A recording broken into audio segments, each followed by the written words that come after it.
Here are some demos that I've played of some games in the last month that you may want to check out during this current Steam Spring Sale. Starting things off, Harold Halibut, an intriguing game with an intriguing art style. Playing as Harold in a underwater habitat, you go around being kind of a mechanic, doing odd jobs from the characters that are in this setting. What I found the best about this game is it's definitely interesting that you're playing this claymation style, and as you move and do different things, it actually has an effect on the environment. Well, a full engrossing story that will be divulged more when it's actually released versus the demo. This is definitely something to check out once it's released sometime this year. Pacific Drive. If you haven't played this already, you are essentially in control of a vehicle that you can upgrade as you try to explore this forbidden zone that is walled off that you kind of got sucked into. With a very spooky and almost horror-like atmosphere, it's definitely a very intriguing one, with so many different things to discover and a crafting element that actually is pretty fun to actually do, whether you're on the road or in the garage.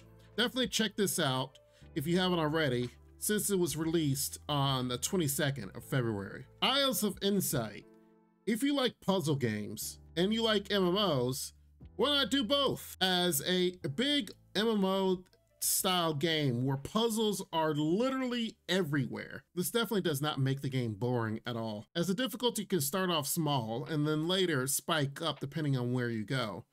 This is definitely something that is for the puzzle enthusiasts. Released on February 13th, definitely check this out, especially if you played The Witness. One of my favorites on this list is definitely The Duck Detective.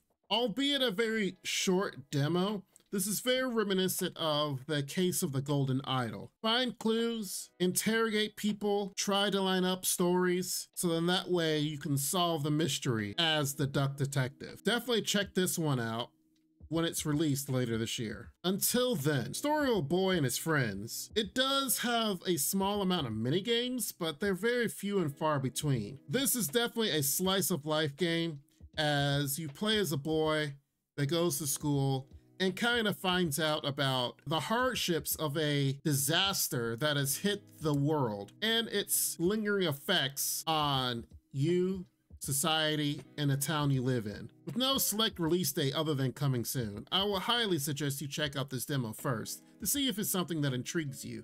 Breachway. Imagine Slay the Spire and FTL had a baby, and here you are with Breachway. Now, if you're used to the card aspects and the FTL targeting, this is definitely a very interesting take on both of those. Cross the galaxy and cross different systems as you go from sector to sector. Find different events, attack different ships, and utilize a lot of different weapons, from lasers to kinetic weapons to missiles.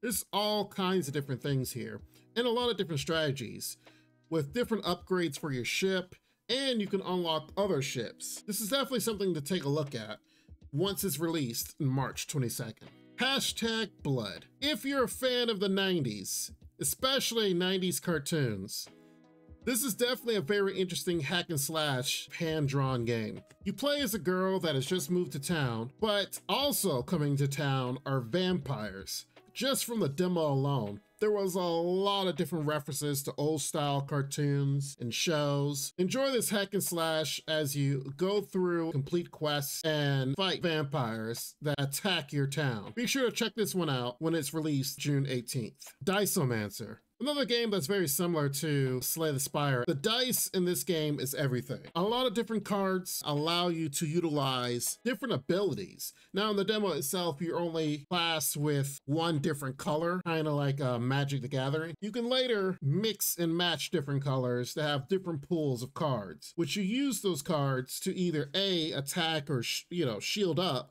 but you can also turn them in for mana to use more powerful cards that do wild different effects. I believe the best thing that's going for this game is this hand-drawn aspect of it, which is definitely something I haven't seen utilized in this way. Right now, it just says to be announced, so no guaranteed release date yet, but definitely keep your eyes on this one. Rias 2. If you're familiar with Rias 1, it's kind of similar to that. It's definitely a god game where you have planets or have a planet and use different gods to actually make life on the planets as easy as possible, but gear it towards different things. Do you want a sector that has science? Do you want a sector that deals with wealth? Or another one that deals with food? There's a lot of different aspects you can do here by placing different combos and different regions of cities next to forests or next to animals. There's a lot of different choices here, but do your best so then that way the citizens of your planet don't try to rise up and kill you, the god. Released May 23rd. Another one of my favorites was News Tower. You start off with nothing, but later create a news empire by seeking news, printing it, and make sure it's out for the paper by Sunday. And definitely, if nothing else, this game continues to keep telling you, have that paper out by Sunday. That way, your subscribers can go up, more money's made, more people to hire, and your tower can actually literally grow into the skies. Now, this one was released on early access on February 13th. But definitely, if you do want to try this out or wait until it's out of early access, I would highly suggest this one was definitely a lot more fun than I thought it was going to be. But make sure you inform the masses, keep the mafia happy, and enlist new subscribers for your tower to grow. Now, if you like detective games, you may want to check out Lumen Night. Set in the 50s, you have everything that an actual detective would do. Check out bodies, check out crime scenes, find clues, solve mysteries.